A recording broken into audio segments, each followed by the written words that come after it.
Baik, kita lanjutkan ke nomor 12. Di nomor 12 itu konsepnya sebetulnya sama ya. Sama dalam artian seperti ini ya. Bahwasanya dia pembagian suku banyak X pangkat 4, X pangkat 4, min 12 dan sekian sekian sekian dibagi oleh ini gitu ya. Jadi kita tuliskan di sini fx sama dengan 4x pangkat 4 min 12x pangkat 3 ditambah 13x kuadrat minus 8x plus 2.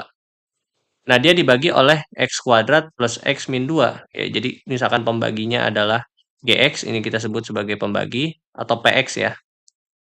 Px ini sama dengan x kuadrat plus x min 2. Nah, berapa hasil baginya? Nah, sekarang kita cek dulu apakah si pembagi ini dia bisa difaktorkan.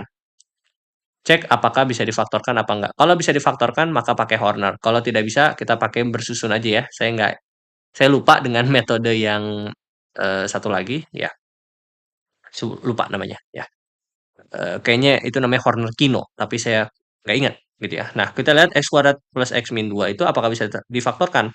Berarti kita harus cari berapa bilangan yang kalau dikali min 2, kalau ditambah adalah 1. Gitu. Nah, sepertinya ada ya. Jadi kalau misalkan kita memilih bilangannya adalah 2 dan bilangannya adalah min 1 ya, maka bisa gitu. Maka ini bisa difaktorkan ya menjadi x minus x plus 2, x minus 1 ya. Karena kalau dikalikan menjadi minus 2, kalau ditambah jadinya 1. Oke.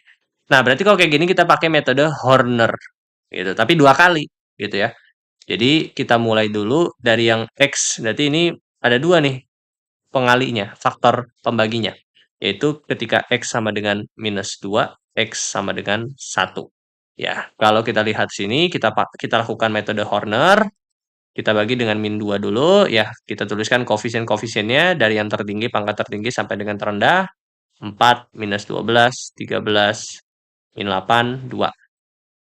Nah, ini berarti turun dulu 4, kemudian kalikan menjadi min 8, ditambah jadinya minus 20, kemudian kalikan menjadi 40, kemudian ditambah jadi 53, 53 dikali 2 adalah minus 106, kemudian ditambah menjadi minus 100, berapa?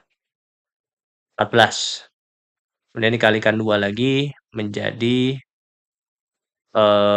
berapa? Jadi berapa ini? 228. Maka sisanya menjadi 230. Gitu ya, 230. Oke. Nah, kemudian sisa yang ada ini kita cornerkan lagi. Cornerkan dengan 1 gitu. Maka ini kita lakukan yang sama berarti 4 kemudian kali 1 berarti 4 kemudian ditambah menjadi minus 16, minus 16 kali 1 minus 16. Kemudian ini menjadi berapa? 50, 7, 47, 37. Ya, 37. Kemudian ini ditambah ini 37. Nah, ini berarti jadinya berapa nih? 14, 14, 14, 100 kurang berapa? 100 kurang 3, 2, 3 berarti ini jadinya 77. Benar ya? 77. 77. Ya, maka inilah sisanya. Ya, 77. Oke? Ya. Maka inilah yang disebut sebagai hasil bagi. Ya, ini yang disebut sebagai hasil bagi. Ya. Ini hasil bagi. Ya. Maka hasil baginya karena ini jumlahnya 3, gitu kan ya. Berarti koefisiennya adalah jumlah daripada si sukunya ini dikurangi dengan 1.